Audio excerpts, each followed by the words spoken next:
Olá! Bem-vindos ao canal 5 Direitos. Neste vídeo, falaremos sobre o princípio do poluidor-pagador, um dos princípios do direito ambiental. Basicamente, segundo o princípio do poluidor-pagador, o poluidor deve responder pelo custo decorrente da poluição. Trata-se de um princípio acolhido pela nossa Constituição Federal, que dispõe no artigo 225, parágrafo 3º, que as condutas e atividades consideradas lesivas ao meio ambiente sujeitarão os infratores, pessoas físicas ou jurídicas, a sanções penais e administrativas, independentemente da obrigação de reparar os danos causados. Essa responsabilidade é objetiva, de acordo com a lei. Vale dizer, independe da existência de culpa.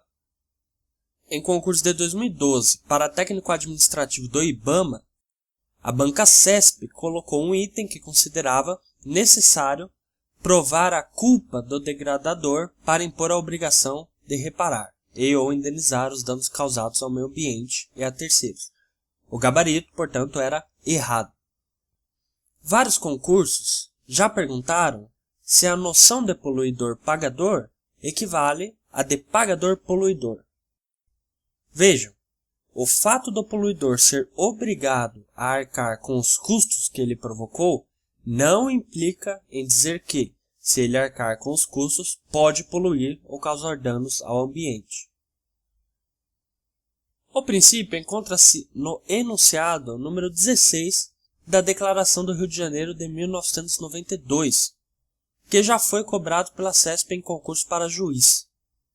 Diz o enunciado que, tendo em vista que o poluidor deve, em princípio, arcar com o custo decorrente da poluição, as autoridades nacionais devem procurar promover a internalização ao empreendimento dos custos ambientais e o uso de instrumentos econômicos, levando na devida conta o interesse público, sem distorcer o comércio e os investimentos internacionais.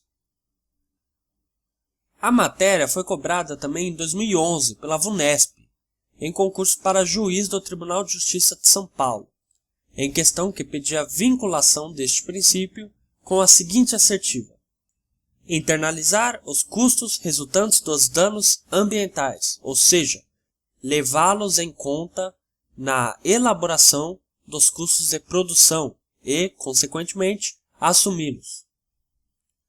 Uma questão similar foi cobrada na prova para o cargo de juiz do Tribunal de Justiça do Rio de Janeiro.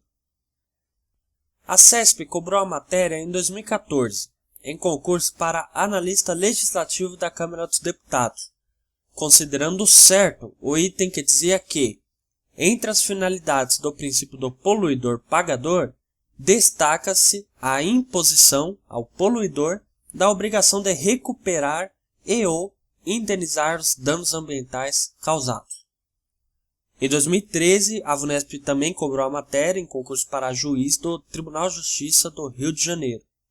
O enunciado assim dizia: a responsabilidade civil pela reparação de dano ambiental, de acordo com o princípio do poluidor-pagador, significa, especificamente, a obrigação de arcar com as despesas de prevenção, reparação e repressão da poluição.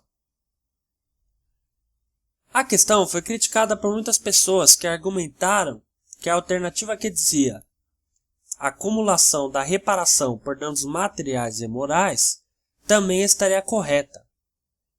Outros ainda alegaram que a alternativa que dizia o ressarcimento pelos danos materiais causados também estaria correta. A alternativa que fala o ressarcimento pelos danos materiais causados está errada em razão da responsabilidade civil pela reparação de dano ambiental não ser exclusiva por danos materiais.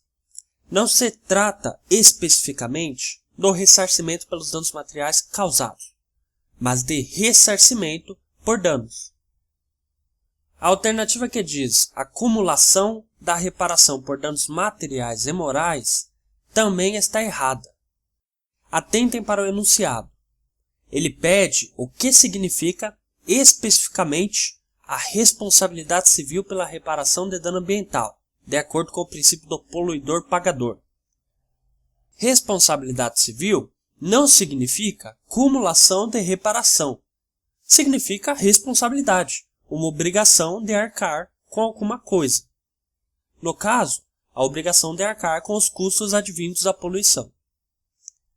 Além disso, tal princípio não tem índole exclusivamente reparatória ou ressarcitória, e também se volta para a prevenção, na medida em que redistribui os custos dos danos ambientais.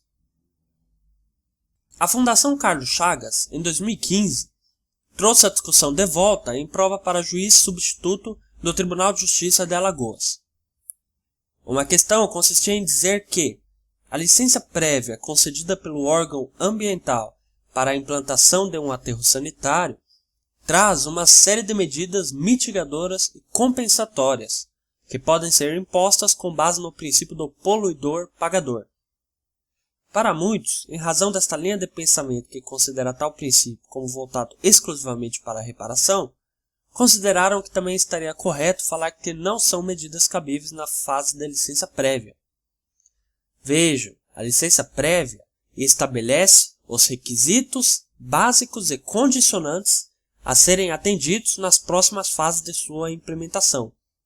Plenamente cabível, portanto, medidas mitigadoras e compensatórias, que se baseiam justamente no princípio sob análise. Portanto, não verificamos nada de errado com esta questão. Finalmente, em 2015, a CESP, em concurso para juiz federal substituto do TRF da Primeira Região, cobrou a seguinte questão. No direito ambiental, o princípio do poluidor-pagador, em sentido estrito, fundamentado na teoria econômica, pode ser observado, por exemplo, na hipótese de, a alternativa correta, dizia, imposição ao empreendedor, pelo órgão competente, de obrigação de arcar com os custos de prevenção, mitigação e compensação de impactos ambientais causados pela atividade econômica, como condição para o licenciamento.